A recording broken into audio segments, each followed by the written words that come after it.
So I get a lot of requests to do domestic related things, so stuff that you might want to use around your house. And I thought that this would be a super cute project to start with. This is also a great scrap project. You don't need a lot of yarn. In fact, this is sort of the tail end of a ball of some crafter cotton that I had. I recommend that you use crafter cotton yarn because anything that you use around your house ends up getting washed a lot.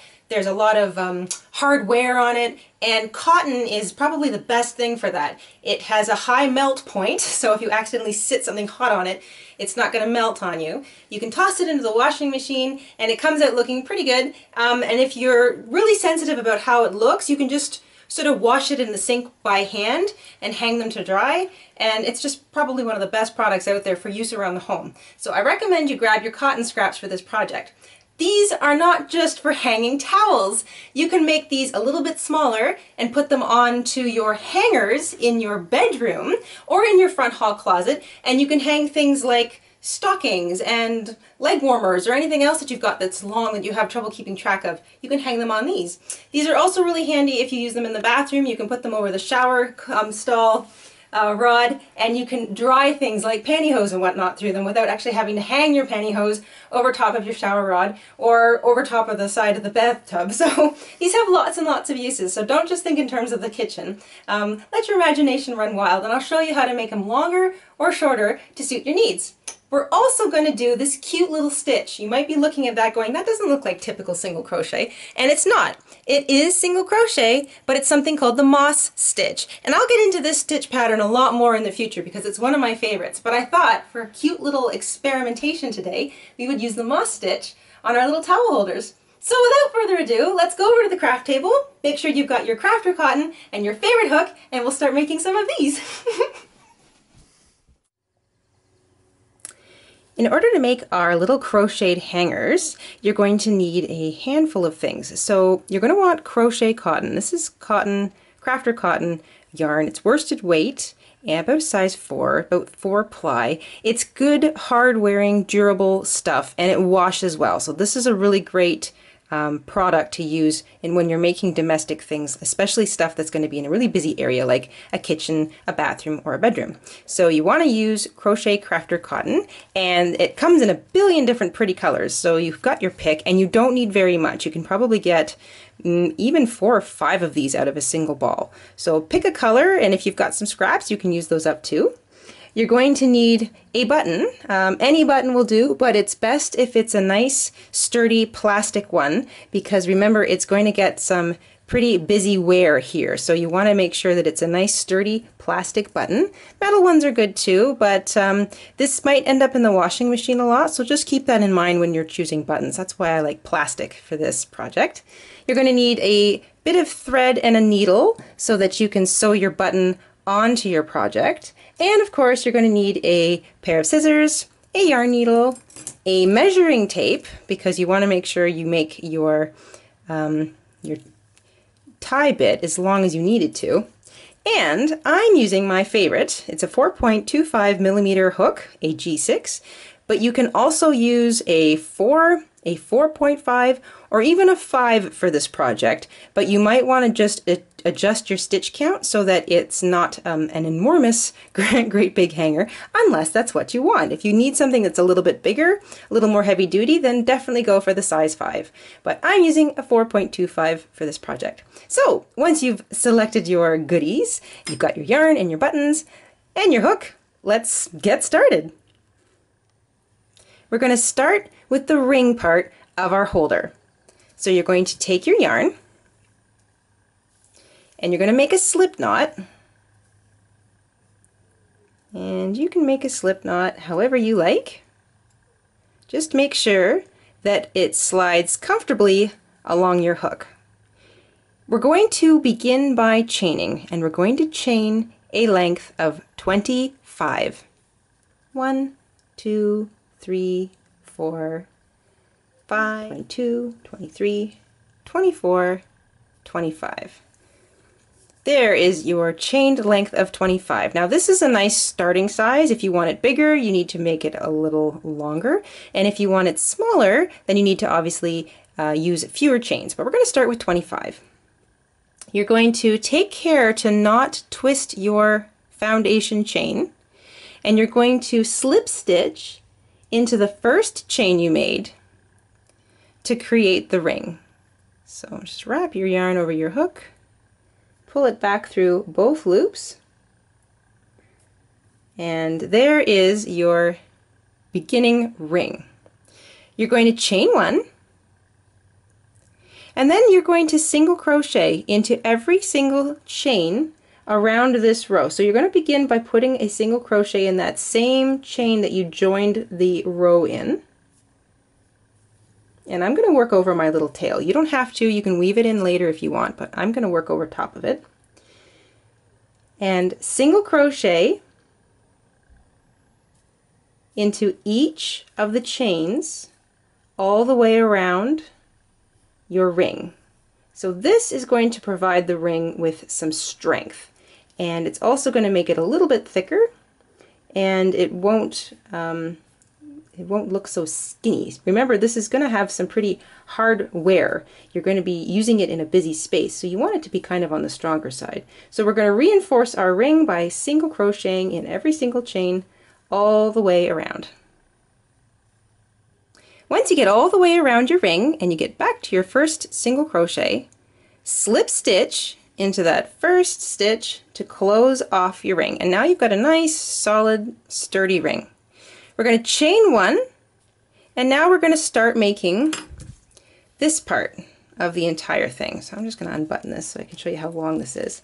Now I made this almost 7 inches long, and when I hang it on my oven, I have a little bit of extra space. So you can make this a little bit smaller if you want, maybe 6 inches tall, but no shorter, because otherwise you don't want it to be a tight fit around your oven handle. Now if you're putting these on to hangers, you can make them a lot shorter, but if you're making it for the oven, no shorter in length than 6 inches. If you've chained one, now you're going to single crochet into that first same stitch that you joined in, and it might be a little tricky, so be patient, but that's where you put your first single crochet. And now you're going to single crochet across the next 7. So you want to have a row of 8 single crochet in total for the beginning of your little tie here. When you get to the end, it's always a good idea to count. So there's your first single crochet. 1, 2, 3, 4, 5, 6, 7, 8. Remember, the loop on your hook doesn't count, so it's the last actual stitch that you made. That's it. We're going to chain 1 and turn. And because I'm working the cute little moss stitch today, we're just going to do a small sample version of the moss stitch. So you single crochet into that first stitch, chain 1, skip a stitch, single crochet into the next stitch, chain 1, skip a stitch, single crochet into the next stitch, chain 1, skip a stitch, single crochet into the next stitch, which will also be the second last stitch in your row, and then single crochet into the last stitch. Chain 1, turn your work, single crochet into the first stitch. So you always single crochet into the first stitch, chain 1, and skip a stitch. Now the next thing you're going to be doing is working into this chain 1 space that you made in the previous row. So you actually just put your hook right through that whole thing and single crochet. Chain 1, find the next space, put your hook through there, and single crochet. Chain 1, you've got one more space left, put your hook through there, and single crochet, and single crochet into the last stitch. So this pattern, you always single crochet in the first stitch of the row and the last stitch of the row. Chain 1 and turn your work. Single crochet into the first stitch of the row, and then the pattern is chain 1, find the space, put your hook through it, and single crochet. Chain 1, find the next space, put your hook through it, and single crochet. Chain 1, find the next space, put your hook through it, and single crochet. And you've got to the last stitch in your row, and you always single crochet into the last stitch. And that is the base of the moss stitch pattern, and I just think this is the cutest little pattern. It's just single crochet and chains, but it makes such a nice bubbly, kind of a nifty bit of texture. Anyway, you want to continue this pattern until you've got between 6 and 7 inches of length. Always single crochet in the first stitch, chain 1, find the first space, single crochet into it, chain 1, find the next space, single crochet, chain 1, find the next space, single crochet, and when you get to the last stitch, always single crochet. So let's work this pattern back and forth for about 6 to 7 inches, and when it's long enough, come back and see me.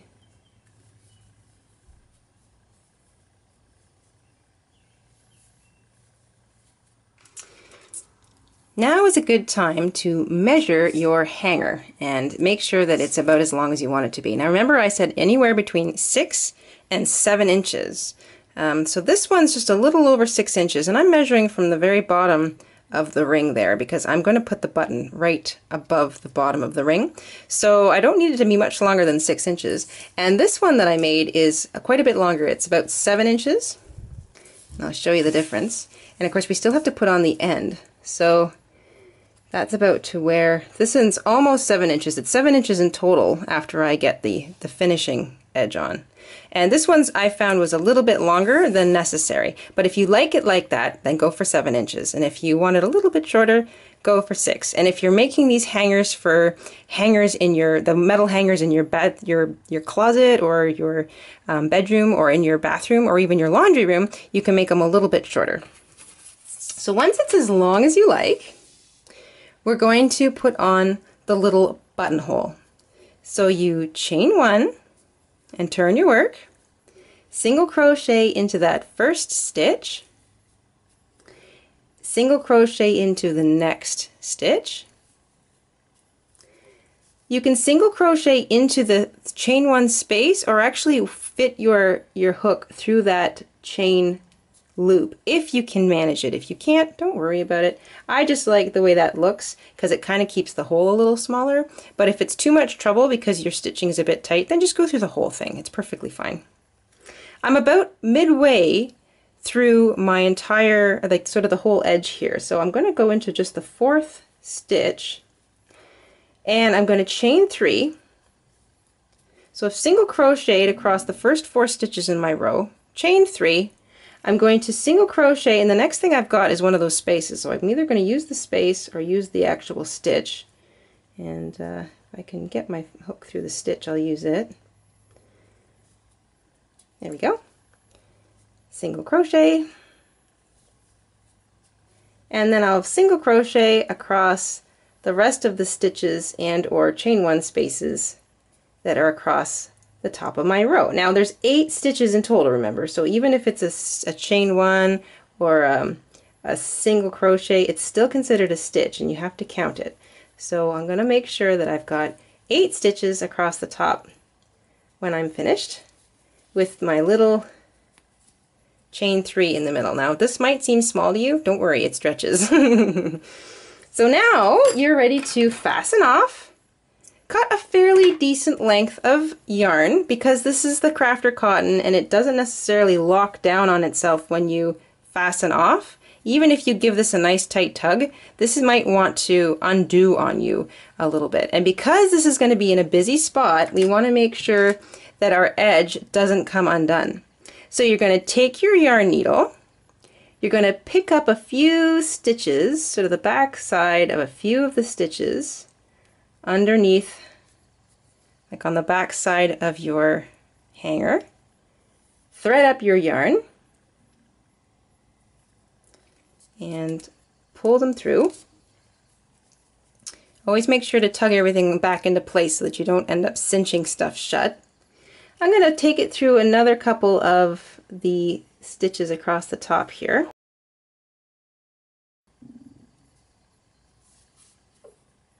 And now, and I've mentioned this in other videos, I'm going to do what I call sort of the locking in weave. So I'm going to identify that this is the last little place that my yarn came out of, and you can see that it's just poking out.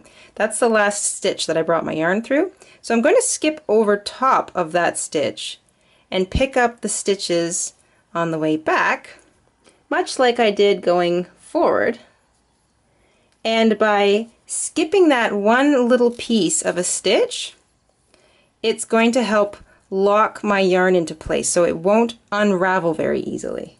And just because it's going to be in a busy spot, I'm going to do it one more time. So I'm going to skip over the piece of the stitch where my yarn came out and pick up the rest of them. And I think going back and forth 3 times is enough. So if I've got anything left over, try and make sure I pull it into position. I'll grab my scissors and just trim off that little bit. There. So that is the crochet part of this all complete. Now we want to put on our button. I'm going to cut a nice long piece of thread, and I happen to have matching thread, but this is your crochet project, so if you want to make it all crazy with different colored threads and brightly colored buttons, kind of like I would normally do, then go right ahead. I was just kind of stoked that I managed to have the same colored yarn as I did with this matching thread, so just for simplicity's sake, I'm going to use it. But I like to double up my thread. So what I did was I took the thread and I ran it through the needle. As you can see, my needle's kind of just hanging here. And I've lined up my 2 ends, and I'd like to knot them so that I'm basically using two threads as I sew. Just makes it a little more stronger. It also lets me put on a button in about half the time it would if I was using a single thread. I'm going to pick a side. So let's see, do I like this side? Do I like that side? I think I like this side to be my front. So I'm going to place my button somewhere in the middle. Yep, that looks good. And I'm going to pick up a couple stitches.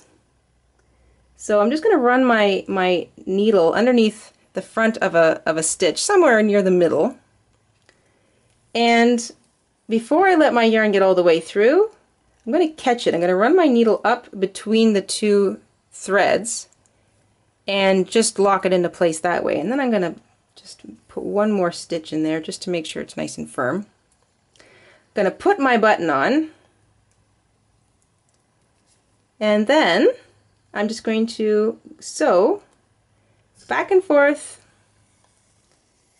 through my towel holder because I want it to, it's okay, like I'm just going to go back and forth. It's not going to show that much on the back because I'm using the same colored yarn, but I want the added strength of making sure that I sew right through the crocheted fabric so that my button doesn't want to come off, because your button is sort of the keystone of this entire project. When it's buttoned onto its either the stove or onto a hanger or maybe even the shower curtain rod, your button is the one doing all of the chief work. All of the weight of whatever's hanging in your ring is coming down on the button and your little button clasp that you made. So you want to make sure your button's on there nice and tight, especially if you're going to be tossing this in the washing machine. You don't want your button to come off.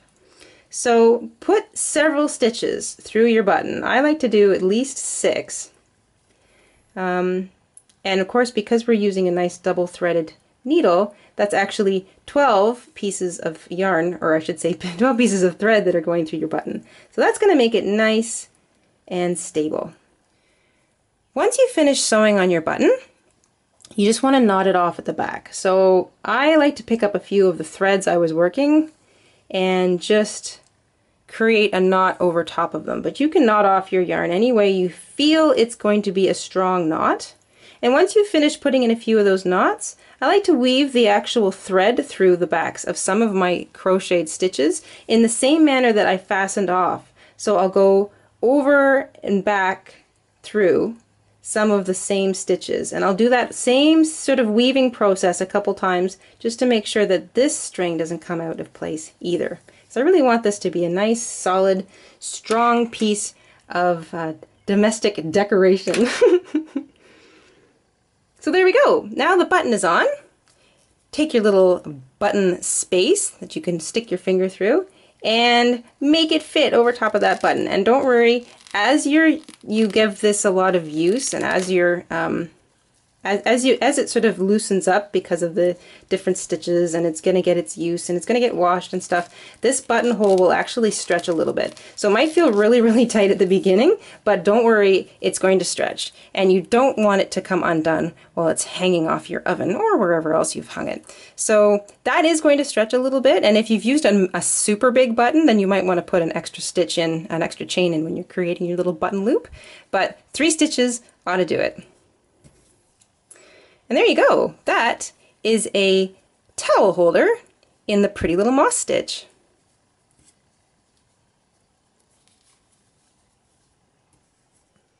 And there you go. That is how you make a really simple cotton holder for your towels or your pantyhose or whatever else you might need to hang up somewhere. Remember, these have lots of uses, so let your imagination run wild. You might even find uses for them in the car or at work or anywhere else you might want to just have an instant hanger that you want to put on something. These are great, and because they're made out of cotton, they're not going to scratch the surfaces that you hang them on. So remember, you want a nice plastic button, you want your good solid crafter cotton in whatever color you want to use, and your favorite hook, and you can make up a whole pile of these. These are also great for people who have just moved into new homes. So if you know anyone who's celebrating a housewarming this weekend or next or within the coming months, make sure you give them a few of these with some nice tea towels, and believe me, they will use them forever. I still have the tea towels that my grandma made me, so keep that in mind when you're going off to housewarmings and parties and showers and whatever else might be coming up. Great, handy little tool. That's it for today, everybody. Thank you so much for tuning in. We really appreciate it,